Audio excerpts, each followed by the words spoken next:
upload natin mga kasi. Dito na tayo ulit sa Santa Teresita, Dumaran, Palawan. Kasama natin ngayon si Master Jack Abenir Spearfishing mga kasi. At sa wakas, kalma pa rin.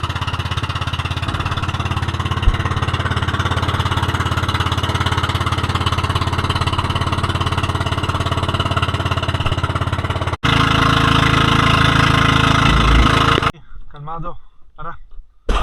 Welcome back mga kasi sa panibagong episode natin. Pasensya na po, matagal din na tayo upload dahil busy na po sa Manila. May asikaso ko yung motor ko, tsaka na asikaso pa rin sa Puerto Princesa.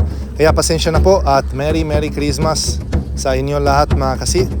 Merry Christmas din sa tanigan nito dahil nagulat ta agad. Kaya unang drop natin ay hindi talaga ang swerte. Pero okay naman mga kasi, move on na tayo at bumaba tayo dito sa area. Napakalakas ng agos mga kasi, pero may chances naman na nakadaan na malaking isda dito sa bahuran nito. Yung nakaraan, nadali ko ng 9.6 kilos ng tanige. Kaya sana may lumapit ang malaking isda katulad na yon mga kasi. Apat ng kawayanon mga kasi, good size pa rin. May isa malalaki.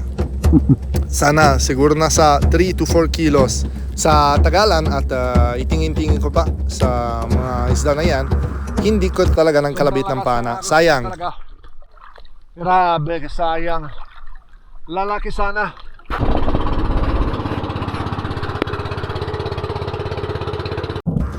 Palitan natin ng spot mga kasi dahil hindi ko talaga kaya sa ganitong klase ng agos, delikado. At may daanan pa ng mga bangka. Kaya lipatan natin dito sa mga padlunan ni Joseph. Pero na yung season ay Tobleronan. Yun na, dami ng Toblerone. At hindi talaga ng targetin natin sa araw nito dahil bigat lang. At mura-mura pa na sa palengke. Sa dive nito, naambush ko ng goldfish or timbungan. At napakaganda ng patama. Stone shot talaga mga kasi. Napakasarap yung isda nito. Napaka matamis. Ayun o. Ayos. First class talaga dito. First class din sa Hawaii, kahit saan, Japan. Napakaganda din ng kulay. Kaya gawa ng unang isda sa araw nito mga kasi. Ayos.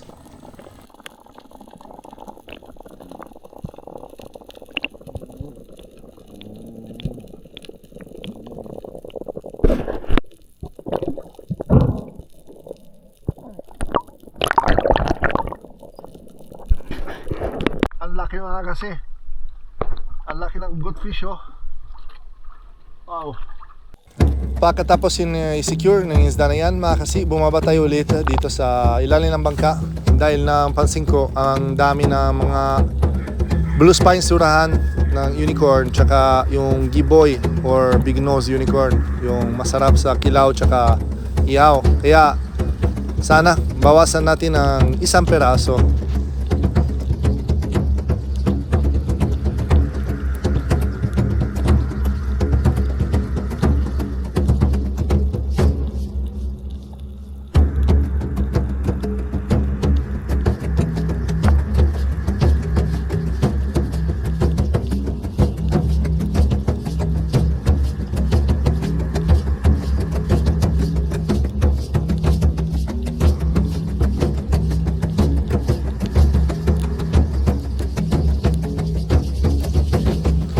At yan, sa pool mga kasi.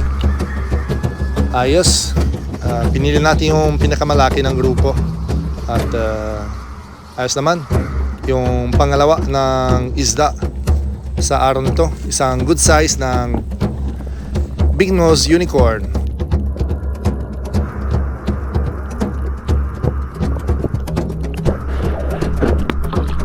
Ang taba mga kasi. Pag-ihawan ito. Ay grabe. Taba. Dapa ako ulit mga kasi dito sa ilalim ng bangka dahil wala ko napansin ng galaw ng mga bait tsaka wala ko napansin din yung mga trevally kaya dito na tayo sa canoping at it's a spine one. Napakaganda ng pakiramdam pag ganitong klase ng patama mga kasi. At na yun, pagkatapos yung secure ng canopy mga kasi, na enjoy ko yung corals dito sa ilalim. Kahit malabo, na-enjoy pa rin sa ng visual. Ayun o, napakaganda ng area nito mga kasi. Iba talaga yung badlonan dito. Malalaki talaga ng bato at marami yung mga isda dito sa ilalim. At sa medyo natagalan ako dito mga kasi, may lumapit isang good size ng badlon mga kasi, kaya pinana natin at tagos hanggang shooting line mga kasi. Tingnan natin sa slow mo. Napakaganda ng patama, gitna ng katawan no. Ayun no, tagos yung shaft natin kaya hindi nakakawala. Problema lang mga kasi, medyo matagal di ko na pinana itong klase ng badlon, napakalaki. Kaya medyo nahirapan ako dahil lakas talaga yung hila niya. Pero buti naman, secure na secure yan kasi tagos hanggang shooting line kaya wala siyang talaga ng chance na nakawala. Ayan. Madali talaga yung retrieve natin dito sa isda nito.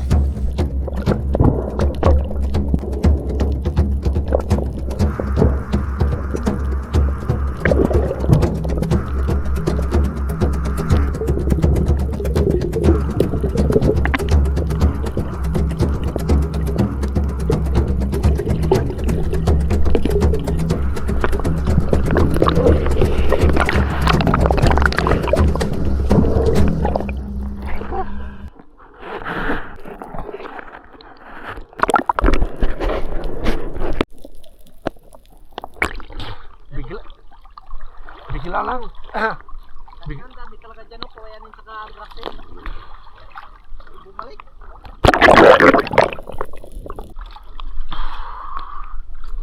Okay. Laki na rin. Oh. Sa dive nito mga kasi, napansin ko napakarami ng salaybata or hindi ko alam talaga yung pangalan sa English.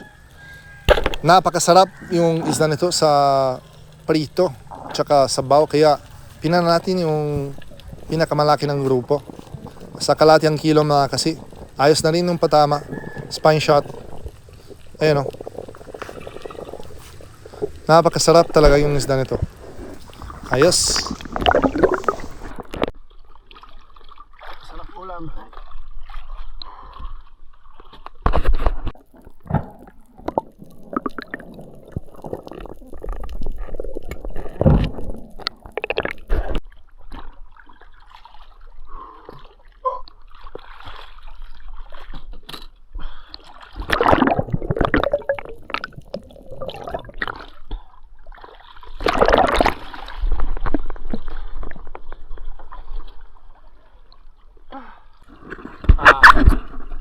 Kaya lang tayo mga kasi dahil gutom kanina yung nakarang spot na ba talaga lakas na nagos bigla lang. It's a meal. Awesome.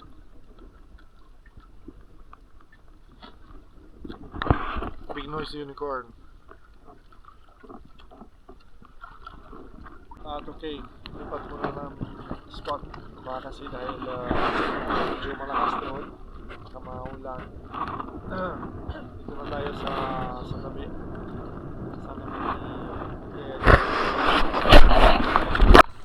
Bago masisid mga kasi, nakita ko sa dagat itong parte ng bangka, siguro naiwalay sa bagyo sa ibang bangka kaya recover natin kasi syempre Filipino style, old but gold. At sa dive nito mga kasi napansin ko sa taas, napaka-panic yung mga bait fish. Ayun oh. Yeah, sure na ko may hunting pa sa ilalim. Kaya ang gawa ko ay free fall lang mga kasi sa 10 meters. At sana napansin ko na yung naka-hunt sa kanila. At hindi na tagal mga kasi, ayun oh, napakalaki ng taniga mga kasi. At sa abolin ko, hanapin ko yung tamang distansya, biglang lumapit mga kasi, kaya pinana natin at it's a good shot mga kasi. Ayos, tingnan natin sa slow-mo. Perfect timing, almost perfect shot mga kasi, hindi talaga na nakawala yung isda na to. Kaya ibigyan natin ng reel mga dynama natin mga kasi. Tinan nyo, nahirapan siya agad dahil ganda ng patama. Hindi na spine shot pero malapit na. Kaya pag umangat ako, buti naman mababaw lang. Ayun na siya, nahihina siya agad. Malapit din tayo sa bangka. Ayos, malaki yung tanigan nito mga kasi, nasa 6 kilos. Ayos.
Nakachamba na naman tayo mga kakasi. Malaking tanige. Ayos. Nakita ko na eh. Ang laki. May 6 na kilo siguro dito. Ayos. Ayos.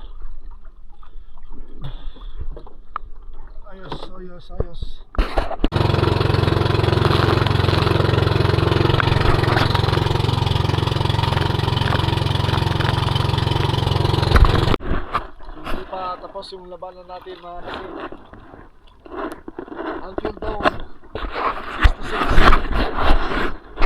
Tignan natin kung may badlong ba dito. At pag bumaba ko mga kasi, si Jack nadali agad isang badlon. Good size pa rin mga kasi. Ayos. Halos talaga ng siguro mga 3 kilo. Kaya let's call it a day mga kasi, dahil malubog ng araw. At medyo matagal tayo sa dagat. Kaya ayun o, lubog talaga ng araw, mahirap talaga na makita. Kaya kiyat muna at balik tayo sa bayan. At sunset na. Ito sa Marapapa.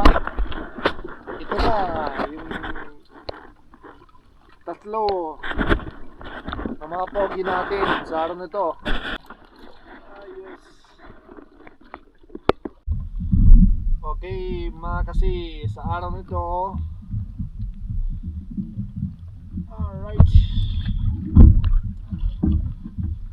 kaya natin San Patron, San Panigi.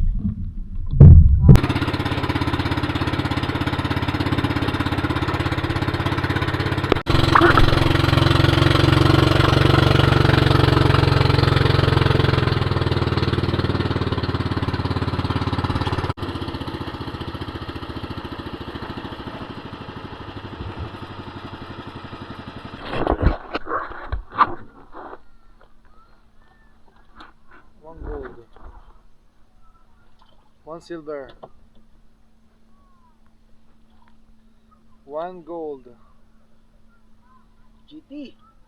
one tumbler. Positive, Positive. positive. Meron pa dalawang silver. Okay, ang ulam natin. Ayan.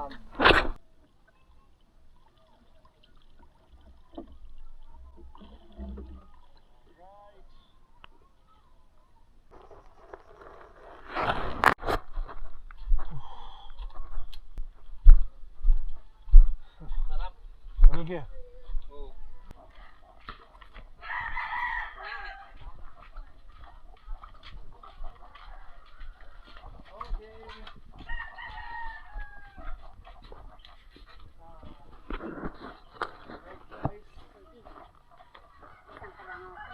Lalaki. Alright. 5.9 mga kasi. 7.6 yung mga bad loan. Tingnan nyo yung presyo, 160, 130. Tsaka talinga maliit. Ayun. Ayos na rin. 2172. Ayan. Prito natin ang salay bata tsaka kanuping emperor. Sarap. Sabaw ng good fish. Timbungan. Ito sabaw, bro. May ba? Yun. Grabe. At wow. Sabaw. Grabe talaga, oh. Yun, oh. Grabe. 6 liters Coca-Cola, 1.75. Ang laki. Grabe. Kain. Matamang salamat, maraming salamat po sa inyong lahat sa walang sawa sumuporta at pasensya na po ulit sa tagalan ng upload natin mga kasi hindi ko talaga in-expect. Pero andito na tayo sa wakas at special edition sa Christmas time. So I wish you the best Christmas sa inyong lahat mga kasi I know that some of you are spending the Christmas away from their family, abroad. So, malaking shoutout at ingat nyo po sa inyo lahat. And then of course, sa mga lahat ng kaibigan natin dito sa Pilipinas, Merry Christmas at Happy Festivities. Sa mga lahat ng divers, tsaka workers, seafarers, kahit anong, kahit paano ng trabaho nyo mga kasi always take care at enjoy yung mga festivities natin.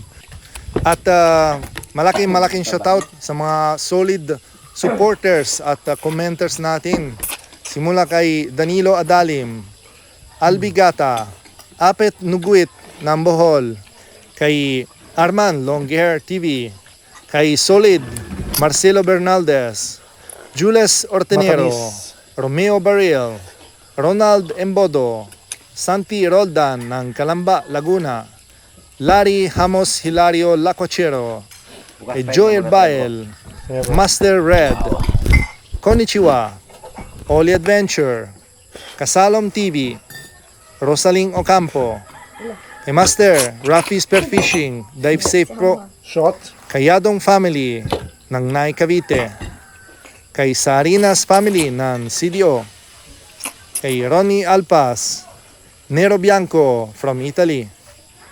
Gerling Agbay, Christopher Simon, Tata Untoy Fuji Edward ng Quezon Province. Kay Spartan, Renante Simbajon, Shot mga kasi. Milagrosa Dios. At last but not Beer. the least, Black Noyax beer. Autopart Team Y Kulba. Maraming salamat po. Merry Christmas ulit at kita tayo sa susunod episode.